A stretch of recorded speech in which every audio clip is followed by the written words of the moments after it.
Laissez-moi vous embarquer avec moi pour une aventure un peu spéciale. On est parti tourner au Maroc, en plein cœur du désert du Sahara. L'événement l'Eurostrip nous a invités à suivre leur trek 100% féminin. Alors, pendant les prochains épisodes, vous allez découvrir de nouveaux formats, des rencontres inspirantes et surtout vous allez ressentir la puissance de la marche et de la sororité. Alors attachez vos lacets, ouvrez grand vos oreilles, le voyage commence maintenant.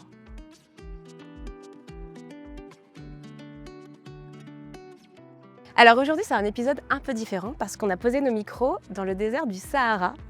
Salut Géraldine. Bonjour, Ça va ? ça va bien, merci. Merci à toi, merci de m'accueillir ici sur le bivouac du Rostrip en plein cœur du désert marocain. Alors le Rostrip, c'est une aventure incroyable, c'est un trek d'orientation 100% féminin que tu as créé en 2018. Alors entre dépassement de soi, solidarité et connexion à la nature dans ce Maroc que tu aimes tant. Alors toi, Géraldine, tu es une vraie entrepreneuse d'aventure. Et surtout, tu es littéralement née dans l'aventure. Parce que ton papa, c'est Jean-Jacques Ray, grand passionné de moto et de rallye et créateur du mythique 4L Trophy. Tout à fait. Ouais. Alors toi, tu as grandi entre le bruit des moteurs, les dunes et les cartes d'orientation.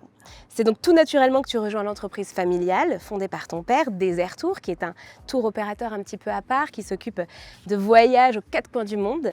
Et c'est avec Desert Tour, dont tu es maintenant la DG, Tout à fait. que tu crées l'Eurostrip. Ce trek où on marche, où on partage, où on s'oriente entre meufs. Alors à travers cette course et ton entreprise, tu transmets un message fort. On a toute une petite aventurière en nous. Oui. Géraldine, on sent bien que chez toi, l'aventure, c'est plus qu'un métier, c'est une manière de vivre. Et tu vas nous raconter tout ça, c'est parti. Avec plaisir. Alors premièrement, pour qu'on comprenne bien, c'est quoi le Rostrip exactement ? Alors le road trip, c'est une parenthèse de 6 jours. C'est un trek à pied d'orientation. Donc effectivement, les filles évoluent sur les différents parcours et les différentes catégories au Maroc. À l'aide de leur boussole, de leur tracé, Oui. qu'elles ont fait avec la carte topographique la veille au soir.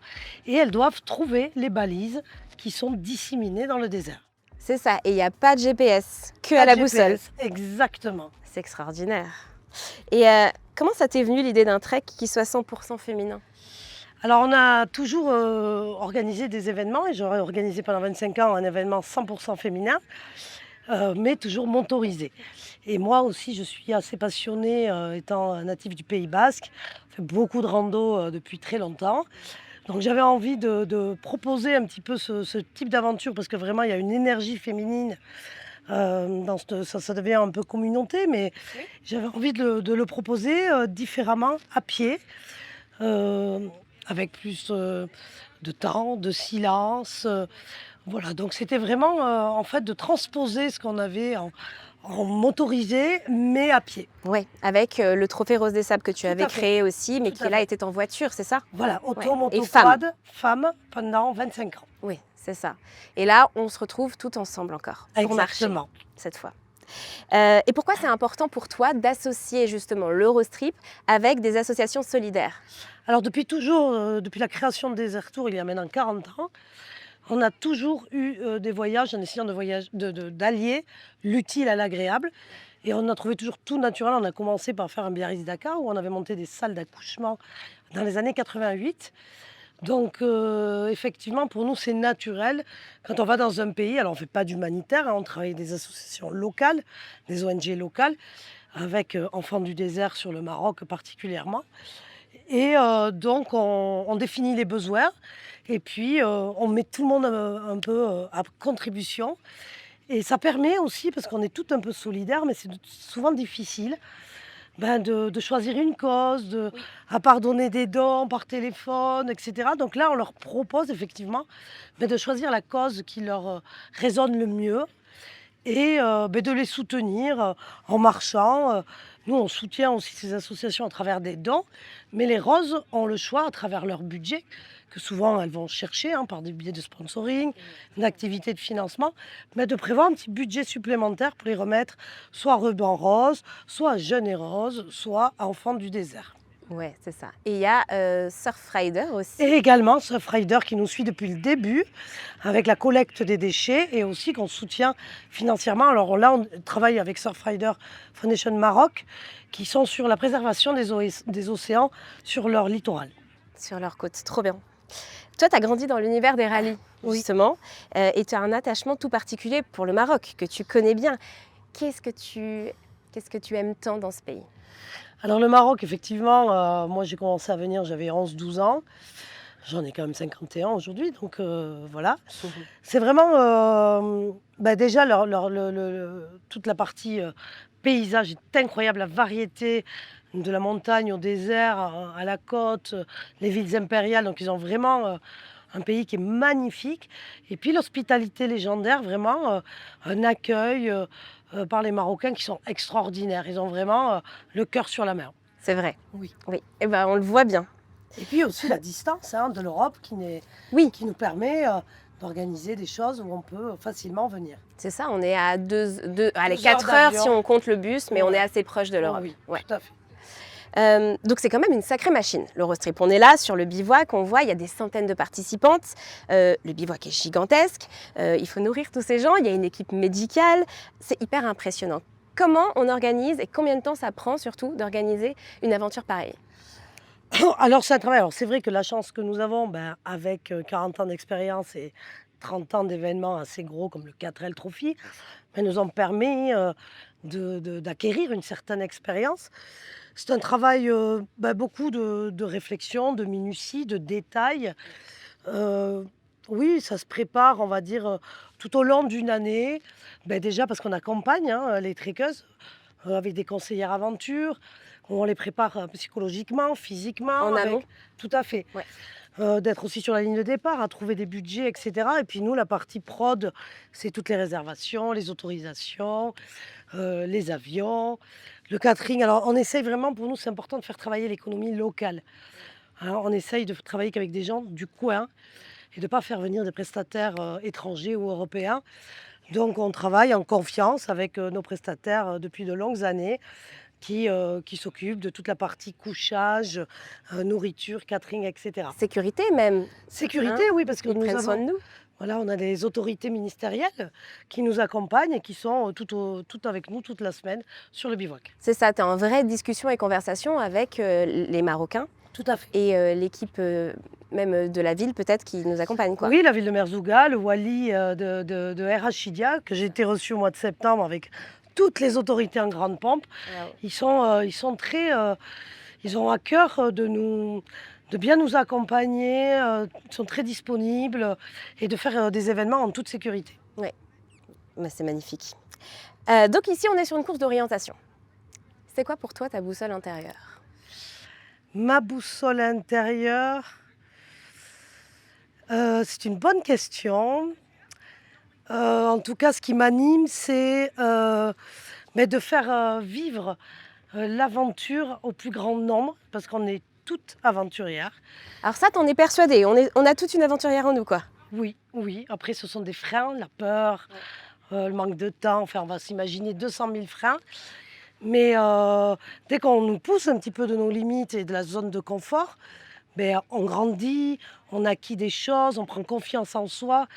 J'en ai vu des gens évoluer beaucoup et ça leur a apporté beaucoup dans la vie. Après, derrière, des années plus tard, ils nous disent mais grâce à ça, ça m'a permis ça.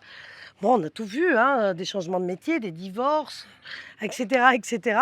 Ça bouscule.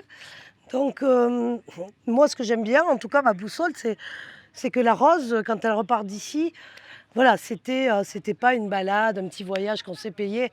Non, c'est quelque chose qui nous a bousculés, qui a été nous chercher au fond, et puis qui nous font remonter certaines choses que des fois, on met sous le tapis. Ouais, une expérience aussi émotionnelle, quoi. Tout à fait. Ouais. Beaucoup, beaucoup d'émotions, ascenseur émotionnel, et puis la marche aussi, dans cette magie du désert. Très méditatif. Voilà, ça provoque certaines choses. En tout cas, dans nos vies effrénées, on a le temps de réfléchir à rien, pas se poser beaucoup de questions. En tout cas, là, c'est un temps pour soi. Et ce temps pour soi, et puis avec d'autres personnes. Donc on se dit, moi aussi, il y a de très belles rencontres, de belles histoires d'amitié, Voilà, donc c'est ça que c'est peut-être ma boussole intérieure. Oui, je comprends. Et tu as un souvenir particulier? Parce que bon, ça fait quelques années maintenant, mais est-ce qu'il te vient en tête, hem, une expérience, une trekkeuse ou un moment particulier sur le road trip? Alors l'an dernier, j'ai été assez bluffée par une équipe, du Québec, où vraiment c'était très, très dur pour elle. Elle n'avait pas du tout la condition physique, elle s'était fait un peu embarquer là et le premier jour, au bout de 2 heures, elle voulait abandonner et puis elle n'a pas abandonné et puis elle a continué. Elle a dit: «Beh, ce soir, allez, je vais jusqu'à ce soir, puis demain, je ne reprends pas le départ» D'accord. et le lendemain, c'était pareil et le surlendemain, c'était pareil et en fait, elle a fini, enfin, rien que d'en parler, j'ai encore des frissons. Cette fille m'a bluffée par, Sa persévérance, en fait. oui, sa détermination, sa persévérance et qu'elle faisait pas forcément pour elle. Elle le faisait surtout pour ses coéquipières et à la fin, c'est sur elle que ça a eu, de l'impact et un très bel impact. C'était vraiment, touchant parce que c'était vraiment difficile pour elle. Oui, d'accord. Ouais, bah, là, c'est très puissant, effectivement. Oui. Comme je disais hier, on a toutes nos propres raisons d'être là et personne n'est là par hasard Ouais. et on a quand même des grandes histoires de vie, des accidents, hein, des personnes qui ont perdu, leur maman, leur conjoint, voire leurs enfants et cetera et donc elles viennent là un petit peu, c'est pas thérapeutique, mais en tout cas, ça permet aussi de le verbaliser, de l'exprimer avec les autres roses, Et avec le corps aussi et et la avec marche. le corps. Cette année, nous sommes dans l'année du sport et santé, donc c'est la bonne année. C'est très approprié. On parlait justement de tout ce qu'on peut vivre de très fort ici. Toi, ton papa nous a quittés en mars 2024 et l'aventure, c'était vraiment dans son sang. Est-ce que tu peux nous parler un petit peu de lui? Oui, Jean-Jacques, c'était un aventurier né, il lâchait rien, il nous faisait monter des aventures, très souvent. C'est quelqu'un aussi qui avait une petite revanche à prendre sur, sa vie, quand il était jeune. OK. Il a écrit un petit livre qu'il a dit: «Dites-le à mon père», tout est dit Ouais. et puis quand il a commencé ses Paris-Dakar, à l'époque de Thierry Sabine En et participant? voilà, Ouais. en moto et de Balavoine, ça lui a ça l'a vraiment ouvert quelque chose et il s'est dit: «Il faut que je puisse proposer au plus grand nombre d'aller vivre ce genre d'aventure, mais à un prix abordable». Ouais. Donc c'est comme ça qu'est né le 4L Trophy. Il voulait vraiment que les jeunes, il a réfléchi sur un véhicule, il est parti faire ses premières recos tout seul en 4L et c'est comme ça qu'est né le 4L Trophy aussi. Il voulait partager sa passion. C'était, quelqu'un de pugnace, déterminé, je voyais caractériel, mais très charismatique aussi et quand même au fond un grand sensible et très généreux, avec tous les gens qui l'entourent. Il aimait aider les gens à faire quelque chose de leur vie. Waouh. Ouais. Et donc là, ce sera la première édition sans lui, c'est en février, en mars? Non, l'année dernière déjà. Vous aviez ah oui, Ouais, tout il à était fait. parti. Ouais, on a Ouais. fait février, 2025, 4L Oui, Trophy, c'est ça. hommage à Jean-Jacques et c'était incroyable. Tous les jeunes lui ont rendu hommage. Vraiment, il y a eu, toute la semaine, on avait prévu des petites choses et cetera, des Bien sûr. surprises. Ça a été très mouvant, j'ai été bluffée et très émue par les jeunes. Vraiment, ils sont venus me témoigner, des gens qui ne l'avaient même pas connu. Mais Le respect et l'amour qu'il y avait ouais, pour Jean-Jacques. vraiment, ça a été une super édition. Waouh. Et c'est une très belle édition aussi qu'on est en train de vivre, j'ai l'impression, hein, Tout de à cette fait, année oui. de road Alors le trip, hein. trek, il aimait beaucoup aussi, même si c'était pas un grand marcheur. Mais toutes ces causes aussi, comme je vous disais tout à l'heure, hein, il y a beaucoup de filles aussi qui sont touchées par, la maladie de cancer du sein, qu'on essaye ici, en tout cas, de dédramatiser, en tout cas, Tout à fait. à travers la présence de Ruban Rose, à travers Jeunes et Roses avec leurs ateliers de prévention. Et c'est quelque chose qui le touchait beaucoup. Alors le premier événement qu'on avait fait 100 féminin, il a dit: «Bon, ça me fait chier de dire ça, mais franchement, les femmes, elles sont bien meilleures que nous». Mais c'est pas Ouais, vrai! il a basculé et il m'a dit: «Ben non, en fait, elles sont». L'idée était géniale. Ouais et puis il était surprise de leur capacité à évoluer dans le désert en 4x4, de l'écoute qu'elles avaient, de leur pilotage, et là sur le trek aussi, hein, le premier trek qu'on a fait, on a été assez bluffés par toutes ces femmes, ouais. Donc il a été quand même, voilà. En tout cas, il est parti bien sûr, mais il est parti, heureux, d'avoir fait tout ce qu'il a fait. Mais il s'est accroché jusqu'au bout. Ouais. J'imagine. 3 mots que tu dirais à une femme qui hésite à se lancer dans l'aventure et qui justement aurait des freins? Vous êtes capable, Waouh! Oh! bien sûr. Tout le monde est capable de tout. Le tout, c'est d'être bien accompagné. Allez-y, lancez-vous, c'est le bon moment. Parce que on remet toujours des choses à plus tard. Oui, plus tard, quand j'aurai du temps, quand mes enfants seront grands, quand je serai à la retraite. Le temps passe vite, donc faut profiter de le faire, quand on en ressent le besoin et l'envie. Et troisièmement, vous en retirerez, forcément quelque chose, vous en sortirez grandi et ce trek ne s'arrêtera pas là. Il vous permettra de continuer dans les obstacles de la vie. Vous direz: «Bah, attends, j'ai quand même été capable de continuer, de trouver mes balises, de faire mes choix». C'est comme ça dans la vie de tous les jours.